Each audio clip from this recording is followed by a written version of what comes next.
Hi, welcome to the Daddy Kerb's farm. I have been promising for a while that we're going to get into the Daddy Kerb's garden and do a little garden update. We're going to do that right now. Hey Maggie, hey Teo. It's getting close to their dinner time. They're heading back to the barn to get some fresh hay. Here's the garden. We're going to step in there and I'm going to show you what I have growing and maybe talk a little bit about what I'd hope to do in the future here in the garden. Hey ducks. You may think the garden is a mess, but trust me, it's less of a mess now than it was a week ago. I did a lot of weeding, a lot of cleaning, a lot of organizing. Yes, it's still a little bit of a mess, but I'm feeling a lot better about it now than I was 2 weeks ago or, earlier in the season. When we first walk in, right to the right is this beautiful, beautiful rose bush. I just love having it there. It's gorgeous. Callie, our one goat, loves it too. She eats it every chance she can get. She sneaks in, or she puts her head over the fence and she gets as much of it as possible. Look how much she's pruned it off right here where she can reach her head over. And if she can get her head in here, she prunes it off at the bottom too. Hey Max. I cut some of the new branches, the new growth off of, or 1-year-old growth, or younger growth off of the rose to see if I can get them to root. I put them down in this pail of water. I don't think we have a lot of roots growing yet.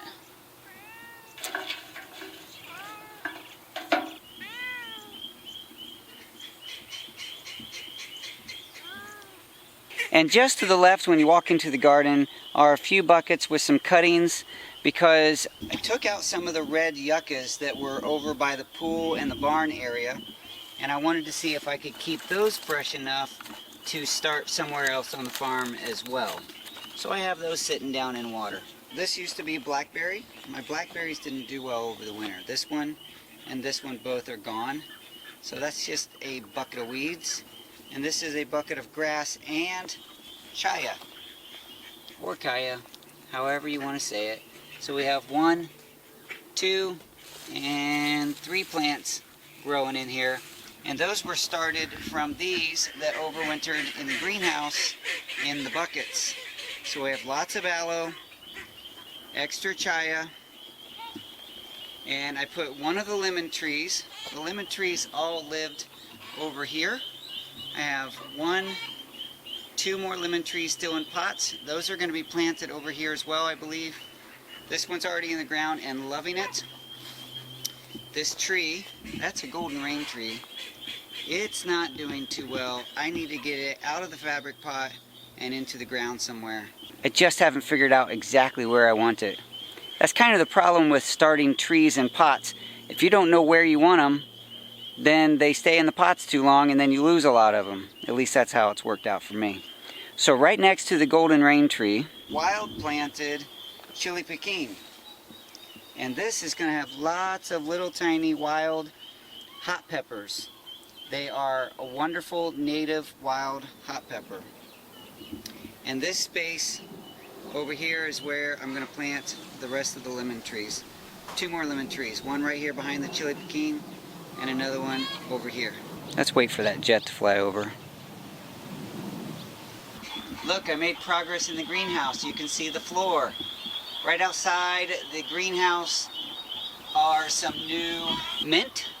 Those were brought over by Rising Kale Farms to share, to plant. And those look like they're starting off pretty nicely. Those were just cuttings.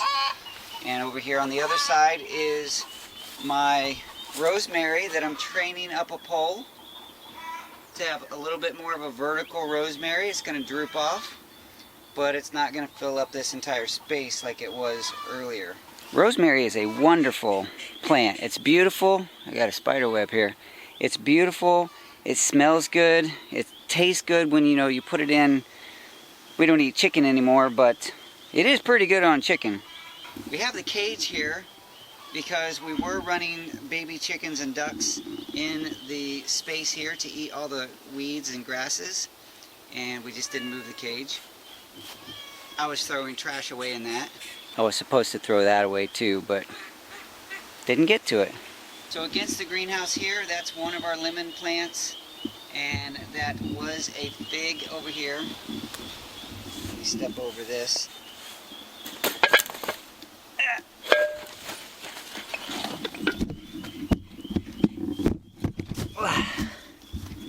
Oh, there you are. This was a fig tree. I think the fig tree is no longer. Yep, it's dead. It's gone. So we have the lemon tree there, the lemon tree there, both going over there. And Mama Curbs is kind of excited about these two brick beds because this year, picking up my trash, this year we planted flowers in them, and the birds planted pumpkins. I think they're pumpkins. Makes sense because we had a lot of pumpkins and squash here earlier in the fall. What's going on over there? So these are the two brick beds here. They're 5-foot by 10-foot beds, and oh, I'm sorry, this one's not flowers. I lied to you. This one's flowers, and it's mostly zinnias. We do have a couple of pumpkins or squash, something, growing there. Those were planted by birds or cats or somebody else.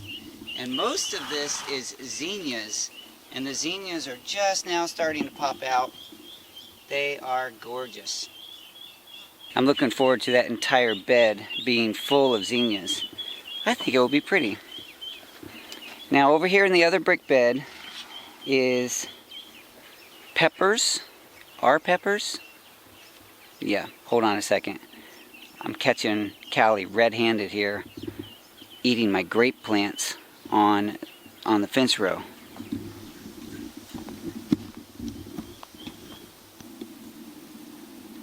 I see you, Callie.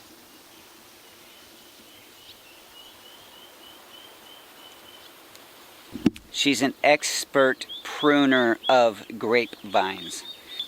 Oh, and I have drip irrigation this year, which is pretty cool. I should have done that a long time ago. But, you know, I always thought I really like hand watering, and I do like hand watering. But the truth is, sometimes it's difficult to get out here and do it. And if you miss too many days, then your garden suffers. So this year, I just bit the bullet and paid the money, got the drip irrigation, and I come out and turn it on for an hour or so every day, or at least every other day, and it works out pretty nicely. So right here in this bed, how many times have I said this brick bed? Here it is. We have peppers and tomatoes.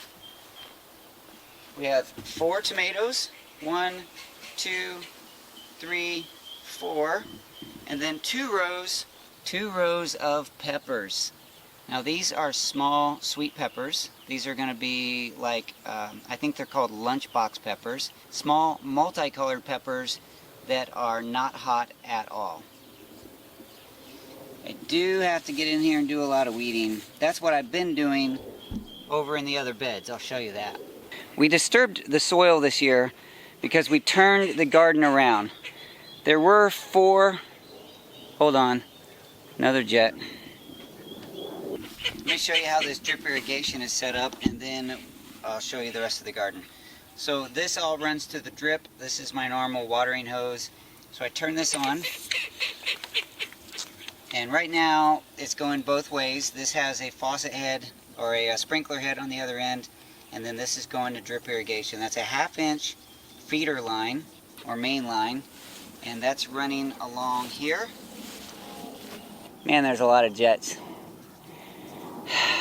So that main line is running down here at the head of each of these rows, and then I have a small brown line that runs down each of the rows, and I'll show you that up close because it's pretty cool. Those brown lines running off of that main line have built-in drippers. It's dripping right now. It's kind of dirty, but every 1 foot, can you see that shooting out there? Every 1 foot there's a built-in dripper, and each of those drippers drips 1/2 gallon an hour. So if I plant my plants on those drippers every 1 foot, or every other foot if I want to skip one. Then I'm getting water directly to the roots of each plant at ½ gallon per hour. That's pretty neat. There's a dripper there on this eggplant. Then we skip one. There's a dripper there on this eggplant. Then we skip one. Tomato, skip, tomato, skip, tomato, and grape eating goat. And of course, more jets. Let's talk about how many tomatoes I have in this garden space. Right now, the beds that I had here were going the other direction, like I said earlier. They were 4 foot by 10 foot. Now I have 1, 2, 3, 4, 5, 6 beds running the other direction, and they are roughly 2 foot, 30 inches or so wide and 10 to 12 feet long. I have tomatoes on this north end of the garden. They're going to be the tallest. It's not really exactly north. They're going to get sun all day long, and the evening sun here, you can see it's coming from the west. And then they're going to shade, they're going to provide a little bit of shade to the rest of these beds right up here. So, tall plants, little plants. Seems like it should work. Counting the 4 tomatoes we already counted over there, we have 5, 6, 7. And then over here, 8, 9, 10. Next row, 11, 12, 13. Next row, 14, 15. Next row, 16, 17. That's a lot of tomato plants in this garden. And they're already producing tomatoes. Some of them have nice big clusters of tomatoes already. Oh, I know you want to see those. I'm not really sure what kind of tomato this is. Move out of the way, cat. These tomatoes right here have a tag in the ground, a wooden tag that I left there. The tag says carbon. Can you hear that jet? This must be like the jet party hour. The tag says carbon, but the problem with this tag and this plant is that I think it's one of the tomatoes earlier on, at least this spot, that didn't do well and died, and then I put a new plant in. I think the tag is from the first plant, not this plant. It's going to be a good tomato, whether it's a carbon or not.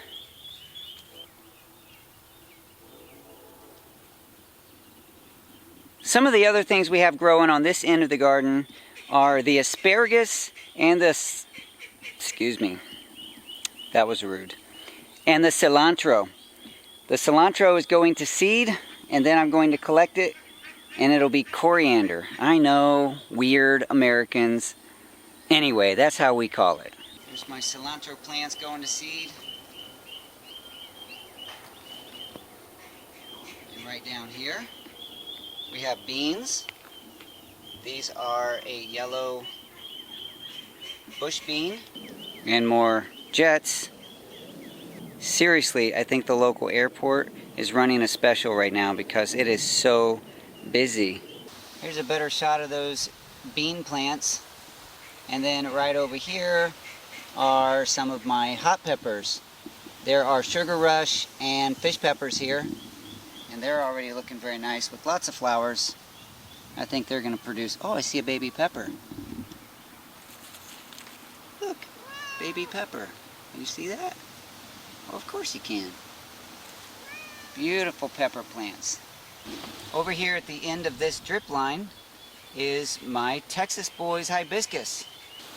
The Texas Boys sent Kate and I a couple of cuttings, and there was elderberry and hibiscus and something else. Anyway, the hibiscus is here, and it's right at the end of this drip line, so it gets nice. Every time I turn the water on in the garden, it gets plenty of water. Hey, your tail's in the picture. And this hibiscus is looking beautiful.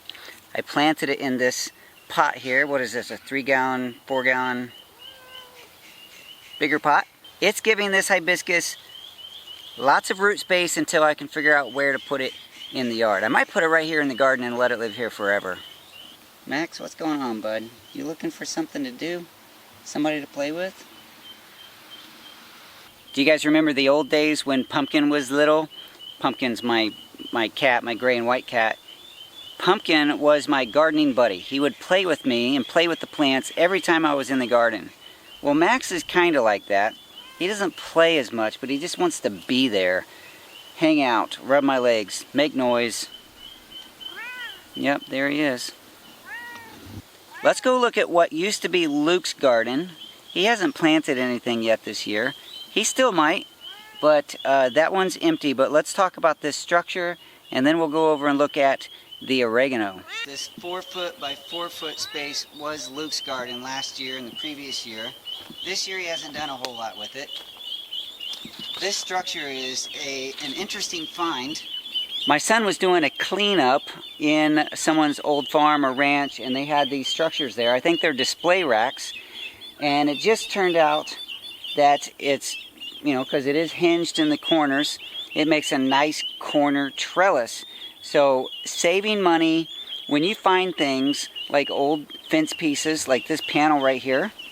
This is a fence panel or a cattle panel that's been cut and used for many different things. It has some angle iron welded onto it. But that is something that we can use for a trellis. Didn't cost us anything. This is something that has worked as a trellis for beans and other things. Didn't cost us anything except my son going and doing that clean out. So finding things like that can give your garden character and help you save a little money. Now to the oregano. The oregano garden right here, this garden bed, it filled in beautifully. There are some things growing in the buckets. That's not what I'm talking about right now. Look at all this oregano growing around in this bed. It is just beautiful. And it smells like oregano. It smells really good. Nice and fresh. Oh, that and rosemary and mint and the Mexican mint marigold or Mexican tarragon that's over there. All those things. It's like garden aroma therapy. Sometimes I just rub my hands, you know, reach down and rub my hands in it, and then, smells so good. In the ground are some yams. I've never found a yam, but they keep coming back every year, producing these vines. I kind of like them. And then in the buckets are the Apios americanos, and those will grow up on here and produce a beautiful flower. And you can eat the... You okay, Max? Yeah, that looks comfy. Hey, Max. Yeah. You can eat the Apios americano ground nuts or the root nodules or tubers. I just haven't experimented with that yet. There's others of those growing. I think I have a few more growing in there. They just come back, and I appreciate the vines and the flowers they produce. Maybe someday I will experiment with eating the ground nuts or the tubers, if they're called tubers. Okay, what else is in the garden? I talked about the Mexican mint marigold or Mexican tarragon. That's this beautiful plant right here, and it is so, smell that. Oh, so good. It's like a mint, not mint, like a licorice smell. This one is actually divided and coming out over here. This one's not doing so hot right here, but I think it's coming back. Yeah, it's gonna do okay. So we have 3 right here, and then we have another one coming up over here. I just love those things that smell really good in the garden. Now, for those of you who think, wow, that garden is really cool, I want a garden, I want to be able to plant stuff, but I don't have room or I can't move around very well. Maybe your knees don't work like they used to, your back hurts, and you only have a deck or a patio. Well, this guy right here, or gal, I don't know. This is the GREENSTALK garden, the GREENSTALK vertical growing system. And right now that is a multicolored one because I used tier containers from other systems. I can give you a peek at those in a minute. But this is a way for you to garden if you have limited mobility or limited space.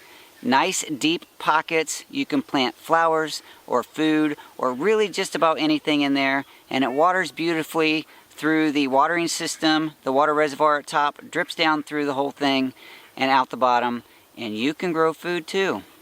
By the way, there is a discount code if you use my link and my code in the description below. Why not? If you're going to purchase it anyway, you can get a little discount. Now this was a garden space last year, but now it's just a weed space. Let's ignore that for now.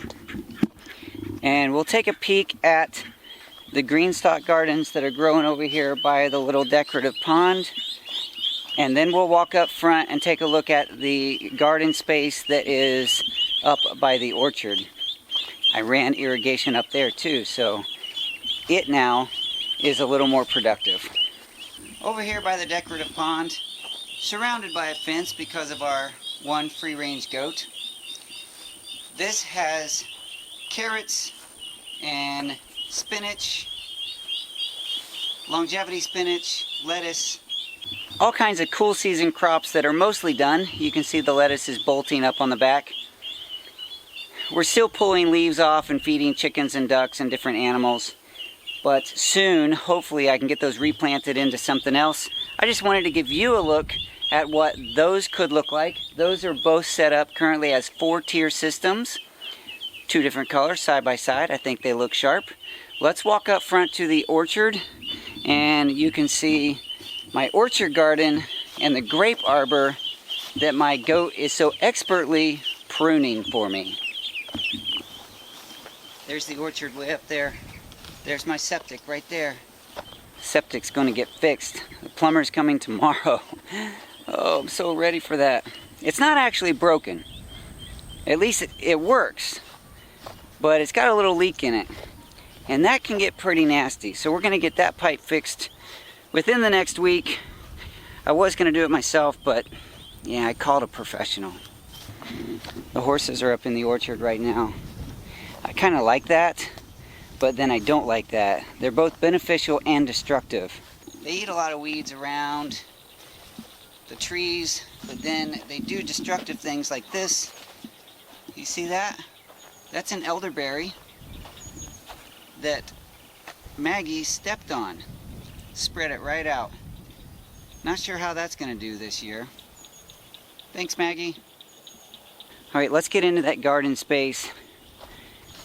It really does look like it's going to do well this year.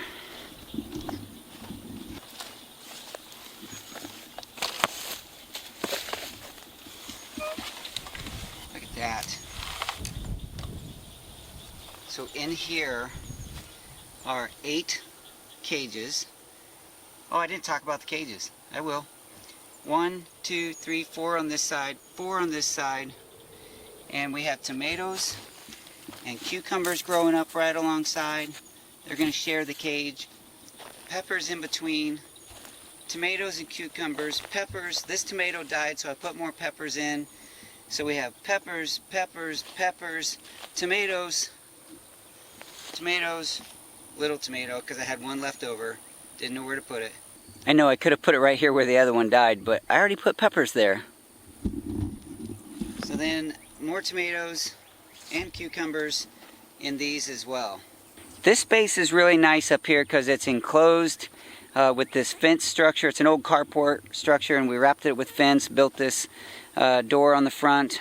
And now that it has the drip irrigation up here, the soil here has been amended by mulch and manures year after year, and it's absolutely gorgeous. And let me just show you. Here's that drip line. It's not dripping right now. Look at this soil. Look at that. Oh, move the camera. Look at this. Will you just look at that? Look how beautiful that is.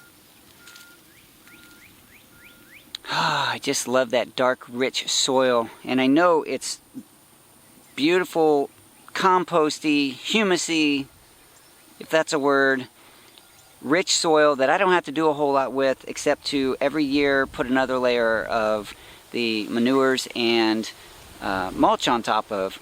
And then I come through here and plant in the spring, and these tomato plants up here, for me in this, on my farm overall, the tomato plants that live up in this space do better with less water than the tomatoes in the main garden. Truck. So let's count these. Let's see, there's 1, 2, 3, 4, 5, 6, 7, 8. 8 tomato plants, and let's see, there's a total of 3, 6, 9, 12 pepper plants up here. And a handful of weeds. I'll take care of that.